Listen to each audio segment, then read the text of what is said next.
Господи Исусе Христе, Сине Божий, помилуй меня грешного.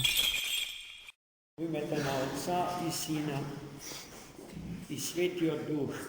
Amin. Возлюбени по Христа Бога, браті і сестри, нека ни е честит и благословен големиот празник, одрајањето на честниот, светиот, славниот, пророк, претеч и крстител, Господен Јован. Неговото свето раѓање, како што чухме од денешното евангелско четиво, напишано од раката на светиот апостол и евангелист Лука, е навистина чудесно и уште еднаш ни покажува и ни докажува дека се што е произлезено од раката Божија живее со намера да му биде безпрекорно послушно на својот Творец. Од каде овој мој заклучок врзан за денешното Евангелие? Од таму што чувме дека светиот Христов благовестник, Архангелот Гавриил, цели 6 месеци пред празникот Свето Благовештение, пред да и се јави на Богородица Мајка и да ја соопшти радосната вест дека Бог ја избира за во нејзината утроба да се вочовечи и да се вотелови Логосот Божи, Словото Божие, Спасителот на човекот и на светот, и се јави на светата, им се јави на денешните родителите на нашиот денешен славеник Јован, претеча крстител и пророк. И тоа негово јавување беше ем неочекувано, ем чудесно. Како тоа се случи? Само да се подсетиме. Старецот Захарија, потоа таткото на Јован.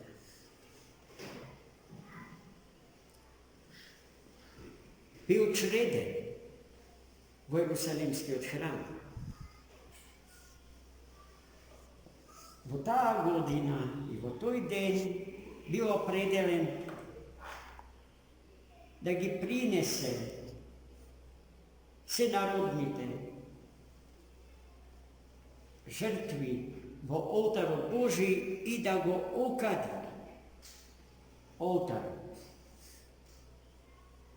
Целиот народ бил насобран околу храмот и го исчекувале неговото враќање од олтарот. После што тој вообичаено им се обраќал со поучно слово. Но првосвештеникот Захари задоцнил. Народот го исчекувал и се чудел, прашувајќи се на што се должи неговото доцние. А светиот апостол Лука ни ја открива причината. Еве што во меѓувреме се случило со него. Откако влегол во светиот олтар и како што го кадел олтарскиот простор, od desната страна на олтарот му се покажал светиот архангел Гавриил и му ја сообщил радосната вест дека неговата сопруга ќе зачне и ќе роди син. Изгора на тоа му го кажал и името што ќе треба да му го дадат на тоа нивно детенце. Јован ќе се вика, му кажа, архистратигот Гавриил. Старецот Захари бил шокиран, избезен, целиот вџашен од тоа што го слушал и не им верувал на своите уши што слуша. Но откако светиот архангел Гавриил му ја соопштил благата вест за раѓањето на неговиот, зачатието и раѓањето на неговиот син, Захари конечно го поставил правото прашање. А како тоа ќе се случи, ако се знае дека јас и мојата сопруга Елисавета ја живееме нашата длабока старост? Тие навистина имале повеќе од 80 години. И тогаш светиот архангел Гавриил му го кажа знакот според кој што ќе знае дека благовеста е автентична, изворна, вистинска.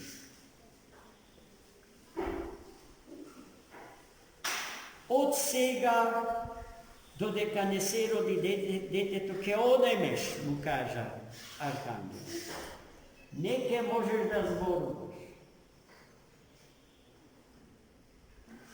И навистина старецот Захари во истиот час онеме, така вџашен, целиот безмалку извезумен од чудото што му се случи, излезе надвор пред народот Божи, без можност да му се обрати со некој збор, па почел да прави некакви гестикулации со намера да им објасни зошто задецни. Но веќе на народот Божи му беше се јасно дека во олтарот се случило големо чудо. Но какво? Никој не знаеш. Цели 5 месеци света Елисавета таела дека носи живот во утробата своја, нов живот. И потоа бебчето се роди. Сите што дозна за тоа, искрено се израдува. И во 8-миот ден од раѓањето, според древниот еврејски обичај, практикуван и од нас, православните христијани до ден денешен, се собраа сите за да го именуваат детето. И се заподена полемика околу тоа кое име да му го става. Повеќето биле за тоа да го понесе името на неговиот роден татко Захари. Но тогаш дошла мајката негова Елисавета и кажала: не, детето ќе се вика Јов. И повторно се разбраниле водите по прашањето на името.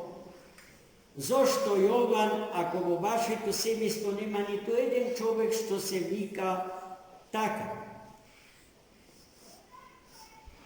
И конечно се сетиле да го прашаат и таткото Захари, што мисли за тоа? Бидејќи не можел да зборува, побарал една штичка и врзнеа го испешал името на својот син. Јован му е име. И сите биле ужашени, зачудени. Како, зошто, од каде? Но во исто време им станало јасно за тоа што се случувало со Захари во светиот олтар Ерусалимски. И во истиот час Захари прозвал и благословуваше, како што му доликува на еден добар, посветен Богу свештеник, а токму тако беше старецот Захари. И тој благословуваше онака како што светите апостоли по десно на Светиот Дух ги говореа сите јазици на сите народи, благовестејќи им ја вистината за троичниот Бог.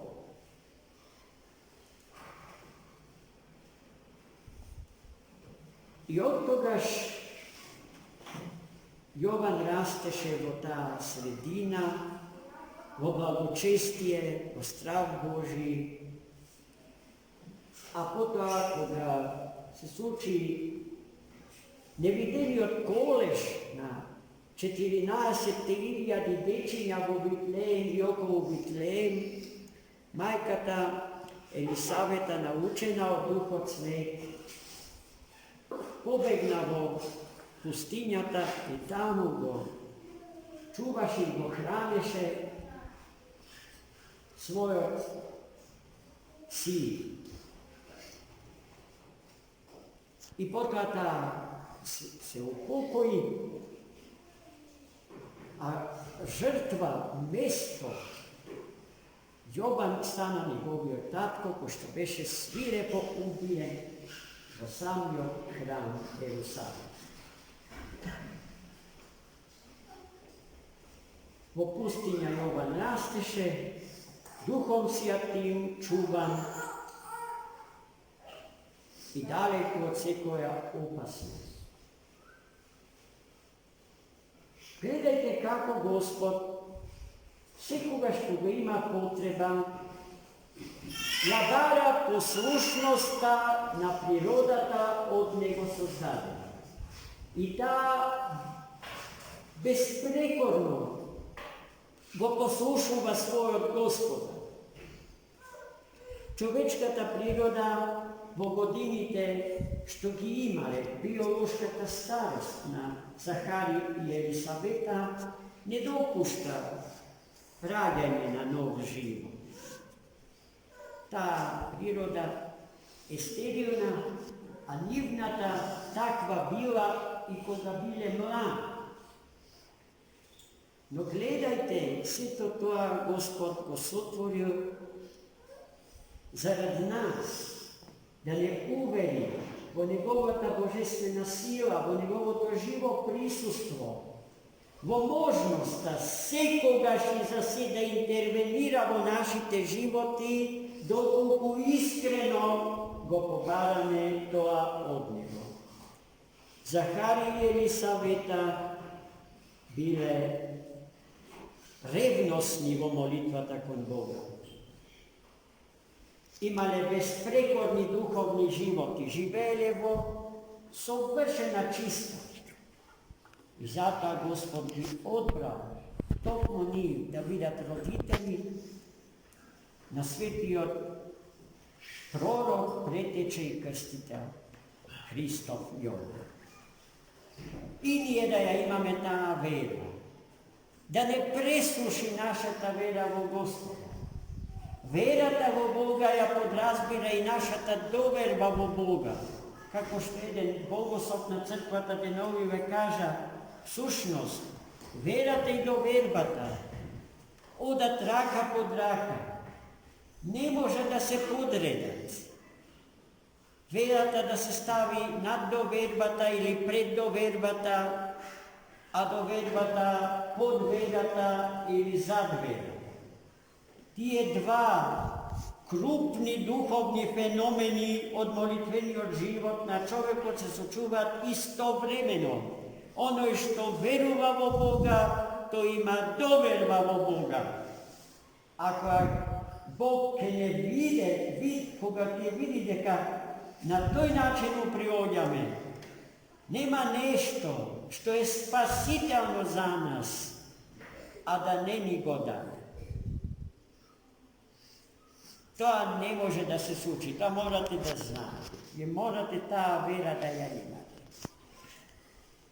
Današnji primjer na svetite Zaharija i Elisaveta ne je jedinstven. Žitijata na svetite se prepolni so takvi primjeri. Prepolni se primjeriti od istorijata na našite, slučajevo istorijata na našite semejstva. Ja se sjećam na sličan primjer so pradedom i Jakim. Sin na pradedom i Stoja, koji što nema čeda, a bio sam. Brat mu otišao u manastir, dedo Kalistra. Jeden den to je otišao Ostruškata crkva Sveti Georgija, zastanao pred ikonata na Bogorodica Majka, na ikonostasot, od levata strana na svetite dveri i počeo da se kara sa Bogorodica Majka. Koji se kara sa Bogorodica Majka? Ono što ima vera voneja, ono što znaje da samo ta i nikoj drug može da mu isprosti od Gospoda čini. I takav naše posemljstvo si dobi svoj продолжитель. Това е това, що го знам от дома. И секако дека тоа не е единствен пример, зато што можам да ви зборувам, а во кој што и преку кој што Бог ја посетил нашата семейна заедница, ја покажал својата љубов кон нас, не прегарна и ни ги отворил ескатолошките перспективи на живот. Јас сум сигурен дека не постои православно семејство кој што нема таков или сличен на него пример. И зато треба да се држиме за Христа Господа. Силно, сврсто, непоколебливо.